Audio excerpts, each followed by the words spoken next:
When parents work hard to give their children a good education and the best start in life, it is right that their children are grateful. And when parents grow old and sick, it is right that their children take care of them and make their last years comfortable and peaceful. Rakesh is a son to please any parent.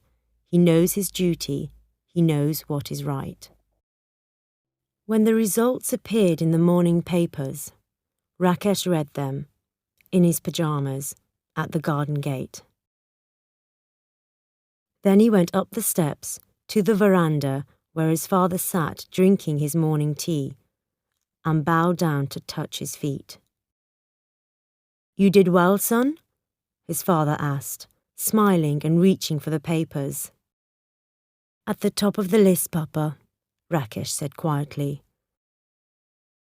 "First in the country." The whole house went wild with excitement. The family sang and danced. All day long, visitors came to the small yellow house at the end of the road to congratulate the parents, clap Rakesh on the back, and fill the house and garden with the sounds and colours of a festival. There were flowers and sweets, party clothes and gifts, anxiety and temper and happiness, all in a colourful rush of proud feelings and shining views of a bright new future.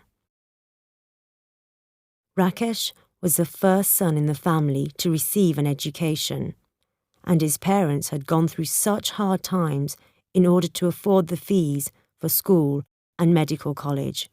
Now, at last, all their suffering seemed to be worth it. To everyone who said to him, "Varma, congratulations on your wonderful son," the father replied, "Yes, and do you know the first thing he did when he saw the results this morning? He bowed down and touched my feet."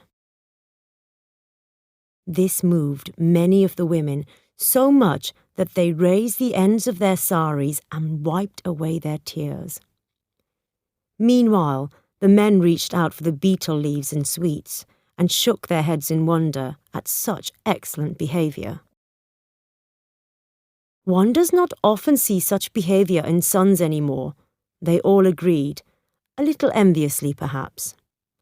Leaving the house, some of the women said, "At a time like this, you would think they'd serve the very best sweets."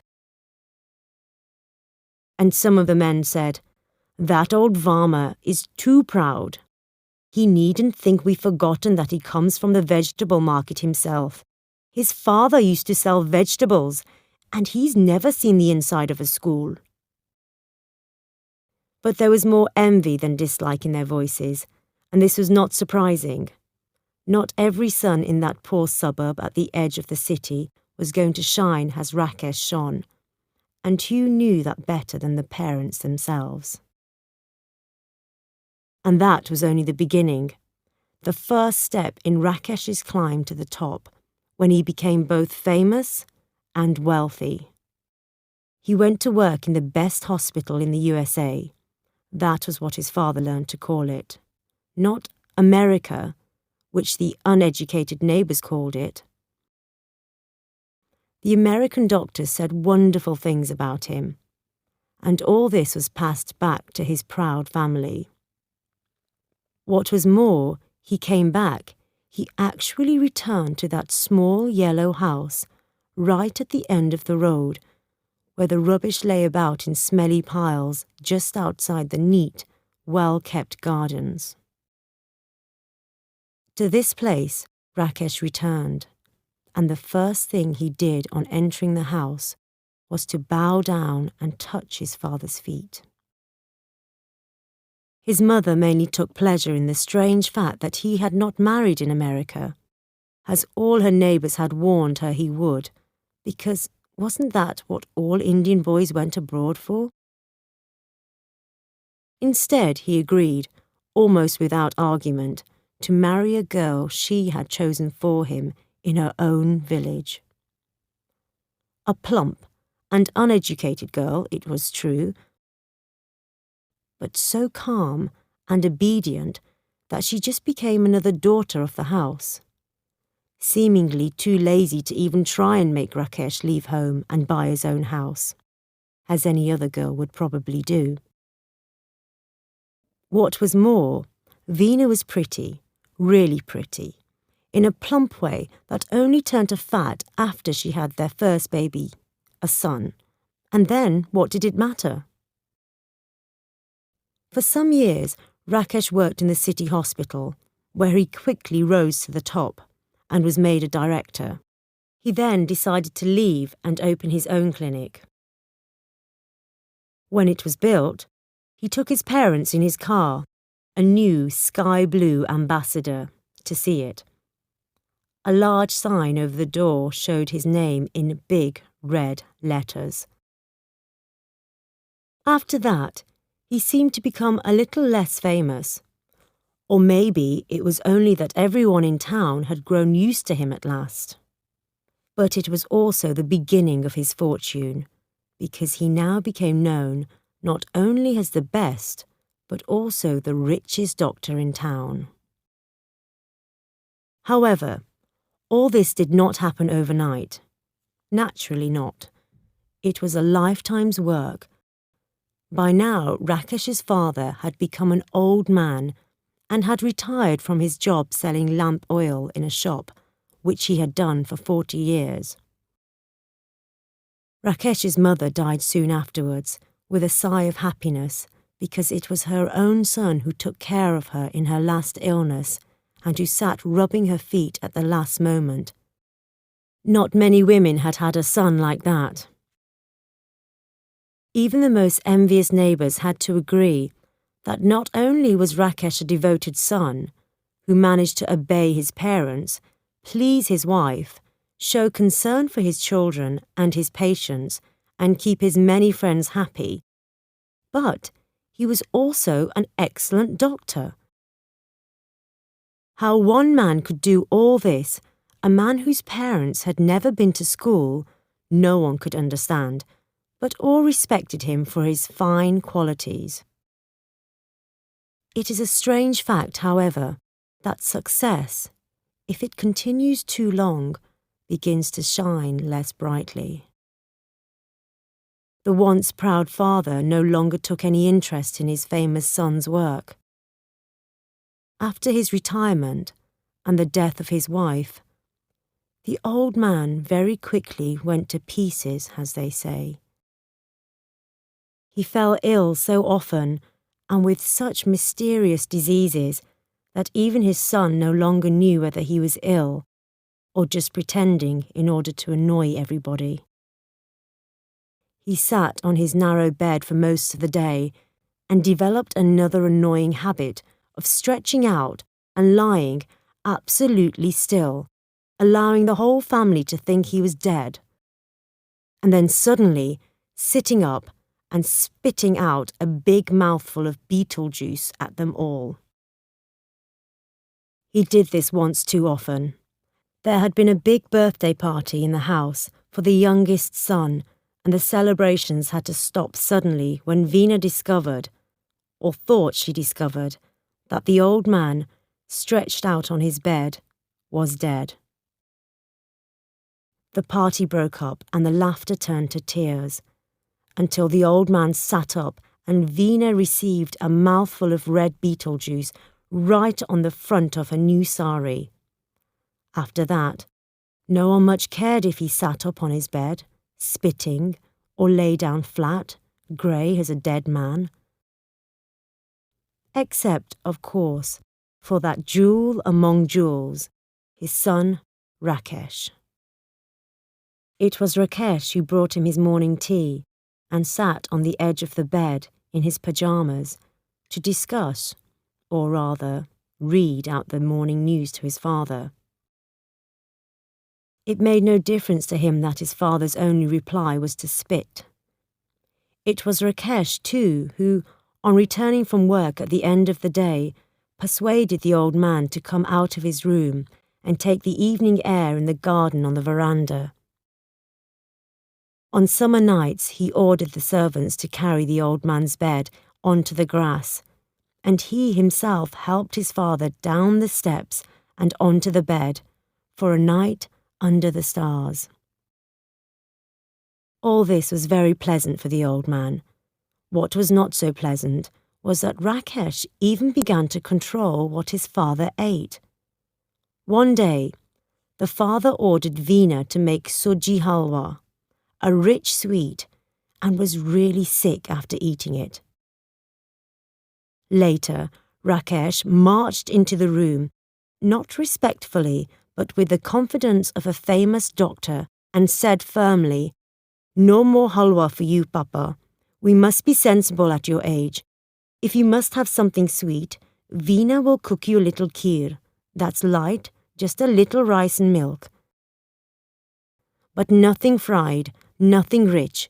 We can't have this happening again." The old man, who was feeling weak after a day's illness, opened his eyes wide at these words. He stared, shocked at his son. He couldn't believe what he had heard.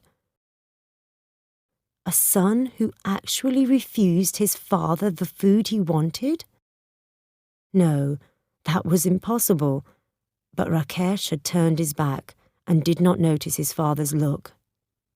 Veena went silently out of the room with a secret smile that only the old man saw and hated. Halwa was the first thing to go. Soon, everything fried was forbidden, then everything sweet, and finally, everything. Everything that the old man enjoyed. The meals that arrived for him twice a day were simple, to say the least. Dry bread, boiled vegetables, and if there were a bit of chicken or fish, that was boiled too. If he called for some more, Rakesh used to shake his head sadly, saying, "Now, Papa, we must be careful. We don't want another illness, do we?" The old man bribed his grandson to buy him sweets in the market. But Rakesh found out and was violently angry with him. The old man sighed and lay down in his dead body position, but that worried no one any longer. There was only one pleasure left to the old man now. His son's early morning visits and readings from the newspaper could no longer be called that. His visits from neighbours. Old Bhatia, from next door, sometimes came to see him. If Rakesh were at home, he used to help his father into the garden and leave the two old men under the tree, chewing betel leaves and discussing their illnesses enthusiastically. "At least you have a doctor in the house to look after you," sighed Bhatia one day. "Look after me?" cried Varma, his voice breaking with anger. He does not even give me enough to eat." "What?" said Bhatia. "Doesn't give you enough to eat? Your own son?" "My own son. If I ask him for one more piece of bread, he says, 'No, Papa. I have weighed it myself and I can't allow you any more.' He weighs the food he gives me, Bhatia. That's what it has come to." "Never," said Bhatia in horror. "Is it possible, even in these terrible times, for a son to refuse his father food?" "Let me tell you," Varma whispered eagerly. "Today, the family was having fried fish. I could smell it. I called Veena to bring me a piece. She came to the door and said, 'No.'" "Said no?" Now it was Bhatia's voice that broke. "No?" "She said no. Rakesh has ordered her to give me nothing fried. No butter, no oil." "No butter, no oil? How does he expect his father to live?" "That is how he behaves. After I brought him up, gave him an education, made him a great doctor. Great doctor! This is the way great doctors behave to their fathers, Bhatia." But complaining to an old friend like Bhatia did not help much. Varma was now eating so little that he soon became really weak and ill. Rakesh made him take all kinds of medicine instead of the natural foods that Varma wanted. The old man began to feel frightened and helpless. He begged Rakesh not to make him take any more medicine. "Let me die," he cried. "It would be better. I do not want to live if all I get to eat is your medicine." "Papa, be reasonable.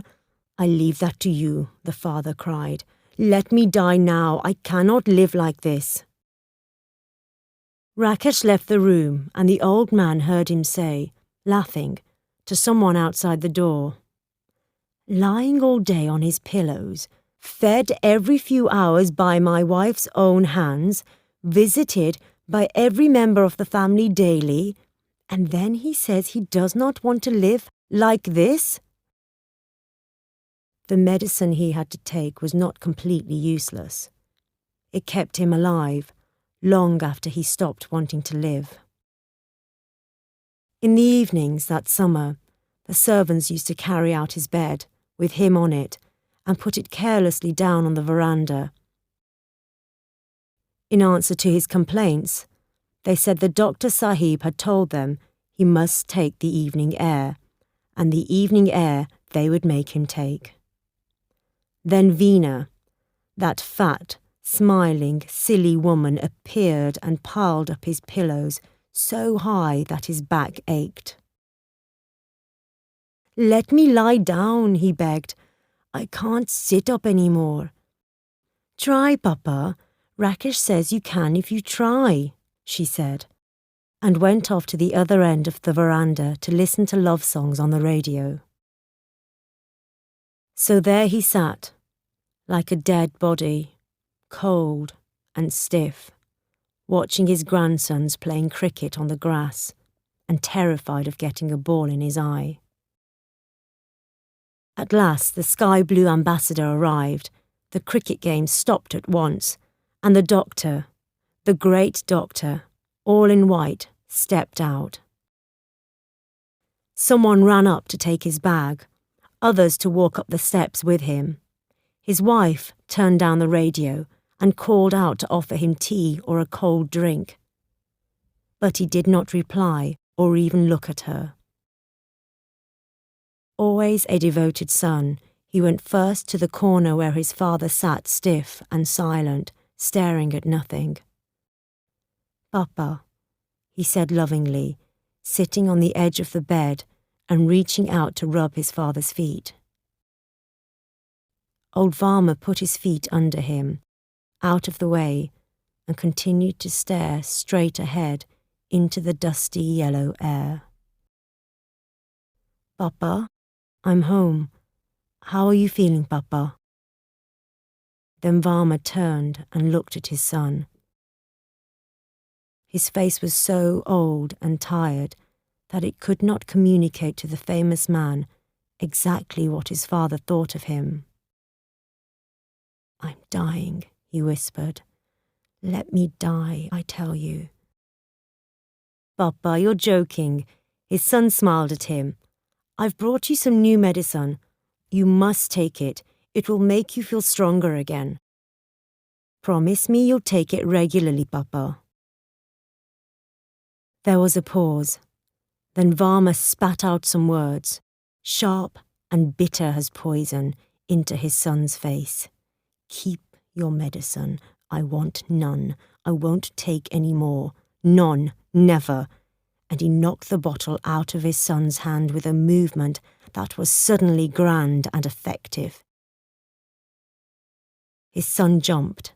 The bottle smashed and the thick brown liquid stained his white trousers. His wife let out a cry and came running. All around the old man was noise once again. He gave a push to the pillows behind him so that they fell off the bed and he could lie flat on his back again. He closed his eyes and pointed his chin at the ceiling, saying as firmly as a sick old man could, "God is calling me. Now let me go."